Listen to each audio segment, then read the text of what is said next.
Teologinja Marija Prekeržnik, dejavno že več kot 30 let, sooblikuje katehetsko in pastoralno delo v župnijah Ravne na Koroškem in Kotlje, pa tudi na ravni dekanije Mežiške doline, Mariborske škofije, cerkve v Sloveniji.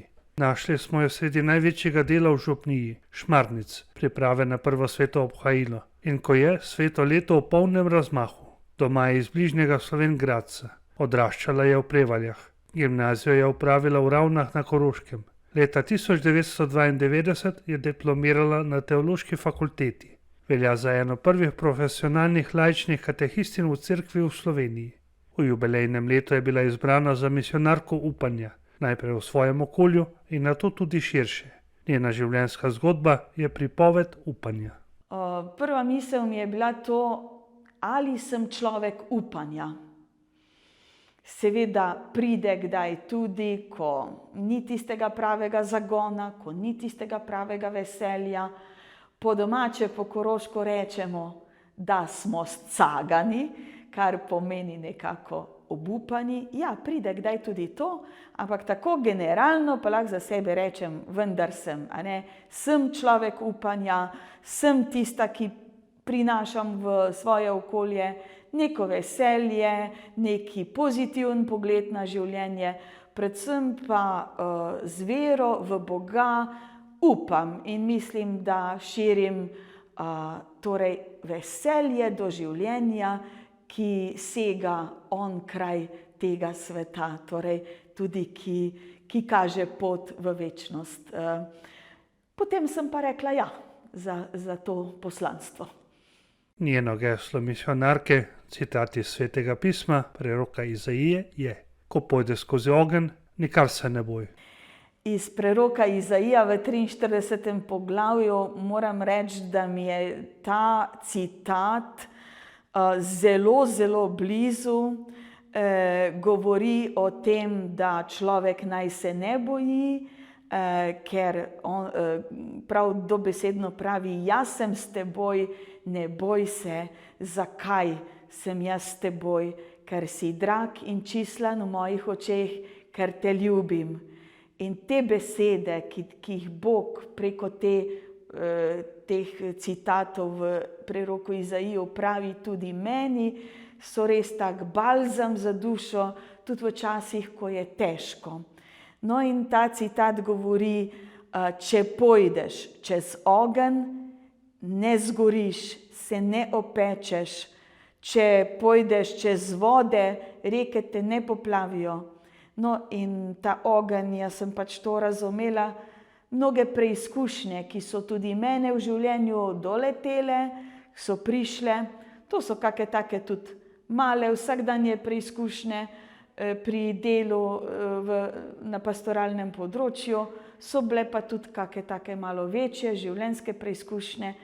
In da v teh preizkušnjah mi pravi Bog: ne boj se, ne boš zgorel, torej ostaneš in lahko greš dalje, jaz sem s teboj. To je res nekaj, kar te dvigne. No in to mi je že ves čas ta citat nekako tako zelo, zelo blizu. Marija svoje delo v cerkvi jemlje kot poslanstvo. Od študija teologije naprej. O tem tudi pričuje. V bistvu sem se za to odločila že kar dolgo, dolgo nazaj, saj že teče 33. leto mojega dela v cerkvi. Nikdar v teh letih ne bi mogla reči, to pa ni bilo zame, ali pa to pa ni prava pot, ali pa lahko bi delala tudi kaj drugega. Ne, zelo globoko čutim, da nič kaj drugega ne bi mogla delati, da je to tisto, za kar sem poklicana, čeprav za laike v cerkvi se niti ne govori, da je to duhovni poklic. Jaz za sebe lahko rečem, to je neke vrste duhovni poklic. Na to poslanstvo me je Bog poklical, jaz si tega nisem glih sama zmislila. Sem vedela, da jaz kot veren človek, kot učiteljica ne bom mogla dati otrokom tistega, kar pa lahko dam morda kot teologinja. Zato sem se odločila za študij teologije. To je Božje delo, to ni moja odločitev ali tako. Kot zaposlena pastoralna asistentka pokriva široko polje dela, opravlja ga strokovno in odgovorno, tudi preko svojih meja. Največji del zajema osnovnošolski verouk, kateheza, pri kateri se je v dolgih letih nabrala znatno mero dragocenih izkušenj in spoznanj. Izkušenj je seveda se v teh letih nabralo veliko. Kar bi rada izpostavila je, da vidim, da so otroci odprti za nadnaravno, za sveto. To, kar smo se v bistvu v teoriji učili, da je človek religiozno bitje v svoji naravi, to jaz dnevno pravzaprav preko otrok oziroma pri srečevanju z otroki tole v bistvu vidim. So odprti za vero, za Boga, predvsem to pri teh mlajših, to otroška srca žarijo, sploh recimo tako pred prvim obhajilom, prvoobhajanci. Zadnja izkušnja, ko so v soboto zvečer pri Šmarnicah rekli, koliko ur je še do hostije, ki jo bodo seveda v nedeljo dobili, pa smo morali izračunati, da je še 16 ur. Torej ta odprtost, ta navdušenost, jaz trdim, torej človek je po naravi religiozno bitje, je obredno bitje, to tudi neke študije kažejo. Mi pa pol včasih rečemo, ja, ljudje ne hodijo več v cerkev, otrokom ni več do verouka, pa mislimo, da ni to več vredno. Seveda, kaj se potem ta mali otrok, ki je tako odprt, ki je tako žarijo mu oči, kaj vse se potem seveda zgodi, vpliv okolja, puberteta, uportuniranje avtoriteti in tako naprej, da ta človek, ta otrok, ki je po naravi religiozno bitje, potem nekako tudi zavrača vero Boga in cerkev. Vendar bi rekla, nekje vidim, moja izkušnja, tudi pri tistih, ki to kar definitivno zavračajo, vidim vseeno nekje na dnu duše, je neka odprtost za nadnaravno, za religiozno. In to mi daje kar eno upanje, da je smiselno z otroki delati in jim odpirati ta duhovni svet. V obilici lepih dogodkov in trenutkov se nekateri spominja še posebej. Hkrati ne skriva bridkih. Zagotovo je obeh kar precej, tako lepih kot tudi težkih dogodkov. Lepi so tisti, ko vidim, da so otroci veseli, ko radi pridajo, ko pritečejo, pa me objamejo. Tudi ko kak starš reče, to ste pa tako lepo naredili, ali pa ko je za nami birma ali prvo obhajilo, pa smo vsi nekako veseli, jaz tudi, da je uspešno to se išlo, da je vse dobro potekalo, ljudje, ki ti tudi rečejo, da je bilo lepo, da so bili zadovoljni in tako naprej. Tako da teh lepih, svetlih trenutkov je seveda zelo veliko. Naj pa izpostavim, da ne bo izgledalo, da čakam samo na tisto, da bojo ljudje rekli, da je bilo dobro. Velikokrat tudi ne rečejo, pa čeprav je bilo v redu. Se mi zdi to notranje zadovoljstvo, ki ga tudi sama čutim, ko je neko delo opravljeno, ko nekaj uspe, ko so na oratoriju otroci razigrani in zadovoljni, ko so animatorji srečni. Skratka, to je potem tudi tisto moje notranje zadovoljstvo. Torej, veliko takih lepih, svetlih trenutkov. Ne morem pa skrivati, da pa v tem pastoralnem delu pa pridejo tudi težki trenutki. Dostikrat sem nerazumljena, dostikrat starši ne razumejo, kaj v bistvu prinašaš otrokom, jim želiš. Tam naletimo na težave, jaz ne bi rekla konflikte, zato ker vedno sem se pripravljena pogovarjati, če je na drugi strani torej volja do pogovora. Potem pa seveda tudi, če kdaj recimo v sodelovanju z duhovniki, župniki, ni razumevanja, takrat tudi ni prijetno. Doletela jo je, ko je najmanj pričakovala, tudi preizkušnja hude bolezni. Premagala jo je v objemu Božjega pogleda in z upanjem, pogledom naprej. Ja, zbolela sem tudi za rakom leta 2019, to je bil 2. januar. Pravzaprav se je zgodilo čez noč.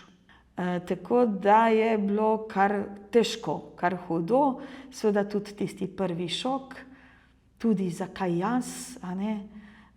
To po mojem je kar vprašanje pri vsakem, kaj sem naredila, zakaj jaz, čeprav zdaj vidim, da je tako vprašanje čist brezpredmetno, a ne? Zagotovo pa lahko rečem, da ker sem tudi po naravi, po mojem, kar ena taka močna osebnost, človek pozitive, človek vedrine, veselja do življenja in seveda predvsem ene močne zasidranosti v Bogu, torej imam vero v Boga, da so mi vse te stvari tudi kar pomembno pripomogle, da sem tako dobro v bistvu prenašala to svojo bolezen, tudi, hvala Bogu, uspešno okrevala in zdaj je že 6. leto po moji bolezni in moram reči, da sem kar dobro. Ko sem zbolela, tudi sem bila v fazi, ko sama nisem mogla kaj dosti moliti, ko sem želela odpreti svetopismo, da bi mi Božja beseda kaj povedala, dala neko moč, pa tudi nisem mogla.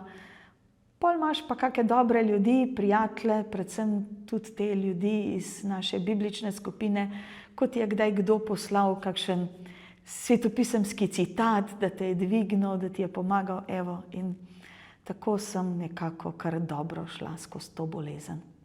Kako lepo bi bilo, če bi znali v življenju najprej mi sami, torej jaz sama, če bi znala jaz gledati tako, kot gleda Bog. Vem, da je to iluzorno, pa vendar mislim, trudim se, želim kdaj res uspeti v tem, da bi gledala na otroke, na ljudi, odrasle, družine, pač s katerimi delam in živim, da bi gledala z Božjimi očmi. To pomeni, da tudi kakšnega res problematičnega otroka, če lahko tako rečem, otroka, ki dela nemir, ki je disciplinsko zahteven, ki je drugače zahteven otrok, da bi znala torej tudi v kakšnem takem otroku videti tisto Božjo iskrico. Ja, to si želim, trudim se, no, da bi v tej smeri jaz imela sama en tak Božji pogled na ljudi. Zaslužila pa si je po 30 letih predanega in gorečega dela leta 2022 priznanje mariborskega nadškofa Alojzija Cvikla in Društva katoliških pedagogov Slovenije, ki ga podeljuje zaslužnim na pedagoškem in katehetskem področju. Vesela sem, da so me nekako videli in prepoznali, da je moj doprinos pač pomemben tudi v širšem okrogu, ne samo domači župniji in domači dekaniji. Tako da sem vesela, da so videli, da je moj doprinos slovenski cerkvi in pastoralnemu delu na slovenskih tleh, da je nekaj vreden. Tako tudi čutim, no, to priznanje in to zahvalo ali sem vesela, no.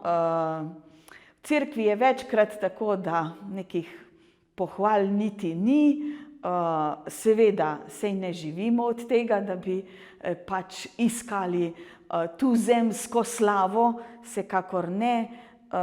Fajn pa je, če te kdo prepozna, da je tvoje delo nekaj vredno. Papeža Frančiška se spominja kot velikega papeža. Podobno vidi novega papeža Leona XIV. Se mi je zdel res človek kot en steber, človek močne vere, predvsem pa to njegovo sočutje do najmanjšega človeka, do ubogega, skratka, zelo močno sem čutila sočutje, ki ga je izražal. In se mi zdi, da v cerkvi to rabimo, da včasih smo kar premalo sočutni drug do drugega. Tako da v tem mi je bil tak svetilnik. Rada bi pa pri papežu Frančišku zagotovo izpostavila to, kar kot laikinja in ženska v cerkvi veselo pozdravljam. On je v bistvu uvedel službo kateheta, mislim, da leta 2021 izdal apostolsko pismo, s katerim uradno postavlja službo kateheta. So takrat rekli kot neko iz davnine, torej iz starih korenin oživlja nekaj, a ne. Se pravi, v bistvu jaz sem katehistinja že 33 let, a ne. Ampak res to priznanje, da je to uradno od strani cerkve, z papeža, to služba in da te cerkev postavi uradno z obredom v to službo, to je za nas laike kar pomembno. In ja, čudovito.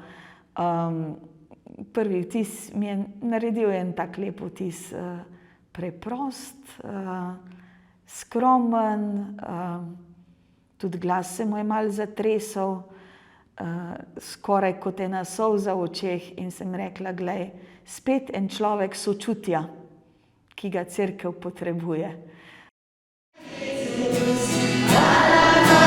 Jezus ist